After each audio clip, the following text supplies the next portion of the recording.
শখ কোনো তুচ্ছ করার বিষয় না স্যার। মানুষ আর বাঁচে কয়দিন? ফট করে একদিন আজরাইল এসে বলবে চল বেটা যাই। শখই যদি মেটাতে না পারলাম তাহলে মানুষ হয়ে জন্মে আর কি লাভ? নেড়িকুত্তে হয়ে জন্মালে ক্ষতি কি ছিল sir? What is up, guys? I hope you guys are doing well.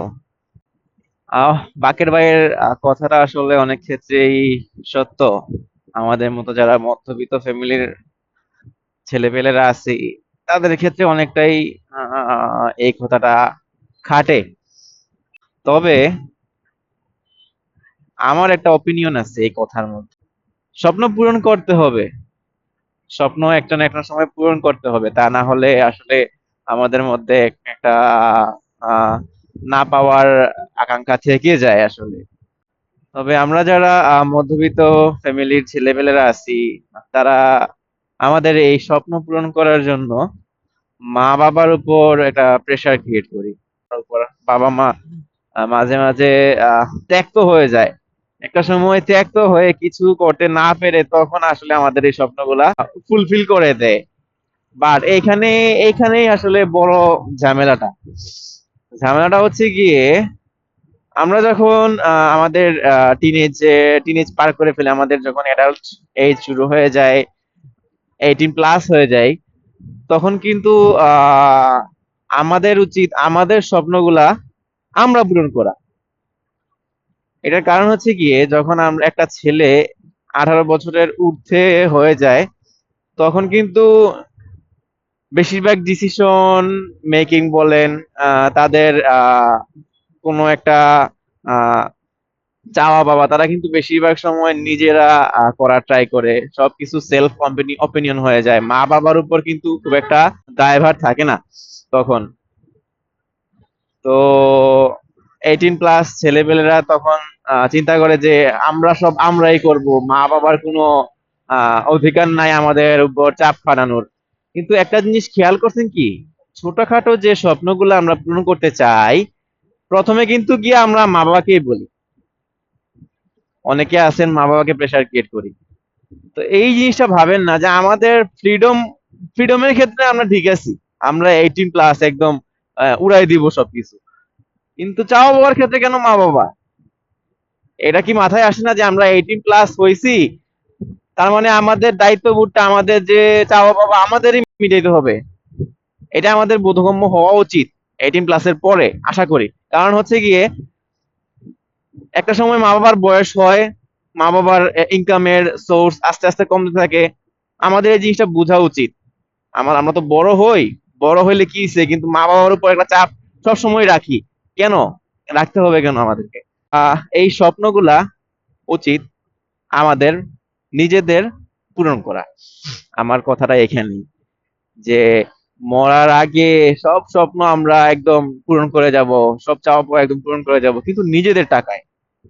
যখন নিজেরা মানে টাকা ইনকাম করে, কোনো একটা সোর্সের মাধ্যমে, যদি কোনো টাকা ইনকাম করার মাধ্যমে আপনারা যদি স্বপ্নটা পূরণ করতে পারেন, একটা বাইক সাপোজ আপনি কিনলেন অথবা একটা গাড়ি কিনলেন আপনার টাকায়, সেটার যে একটা মানে হ্যাপিনেস মনের ভিতরে, সেটা আপনি কখনো কল্পনা করতে পারবেন না। আর সেটা যদি হয় 18 থেকে 20-22 বছরের মধ্যে, তাহলে তো কোনো কথাই নেই। আপনি বলতে পারবেন যে আমি আমার বাবা মাকে কোনো রকম প্রেসার ক্রিয়েট না করেই আমি আমার স্বপ্নগুলো পূরণ করছি। হ্যাঁ, এই যে বাইকটা কিনছি, এই বাইকটা যদি সত্যি বলতে চাই, আমি আমার আব্বু আম্মুকে কোনো প্রেসার ক্রিয়েট করি নাই, নাথিং, কোনো কিছু বলে নাই। আব্বুরে বলছি, আম্মুরে বলছি জাস্ট আমার একটা বাইক পছন্দ হয়েছে। আহ আম্মু বললো যে টাকা কোথায়? আমি বললাম যে টাকা আমি কিছু কিছু করে জমাইছি, তোমরা যে টিফিনের টাকা দিতা, আর মাঝখানে ছোট ছোট একটা বিজনেস করছিলাম আমি, এটা আমি আমাদের সাথে বললাম না, জাস্ট একটা বিজনেস করছিলাম, সেখান থেকে কিছু টাকা আমার আয় হয়েছে। তো পুরোটাই নিজের টাকায় এই বাইকটা আমি কিনছি। তো আলহামদুলিল্লাহ, নিজের টাকায় কিনছি। যখন কিনছি, কেনার পরে আমি যে হ্যাপিনেসটা আমার মধ্যে কাজ করছে, সেটা বলে বোঝানোর মতো না ভাই, বলে বোঝানোর মতো না। এই বয়সে একটা ছেলে যদি একটা বাইকই কিনে অথবা একটা সাইকেলই কিনুক নিজের টাকায়, বাইসাইকেল কিনুক একটা নিজের টাকায়, এটা যে সুখ বলে বোঝানো যায় না। তো আমার আজকের ভিডিও কোনো বাইক রিলেটেড না, কোনো কিছু না। আমি জাস্ট একটা র্যান্ডমলি বার হইছি আমার শুক্রবার, আজকে ফ্রাইডে। আমি আমার পিছনে পিলিয়ন বসে শান্তি পাইতেছে না আসলে। কারণ কারণটা আমি বলতেছি, দাঁড়ান।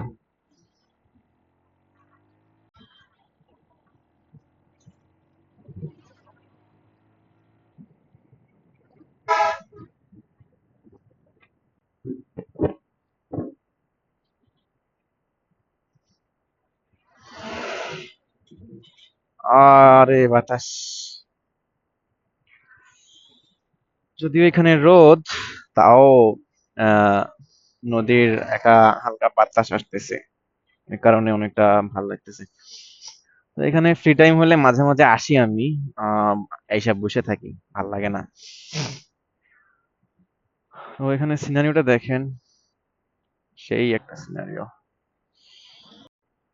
ও হ্যাঁ, আমি যেটা বলতেছিলাম, যার জন্য আমার পিলিয়ন বসতে পারতেছিল না, আহ এই যে দেখেন, আমার পিছনের পাদানি নাই।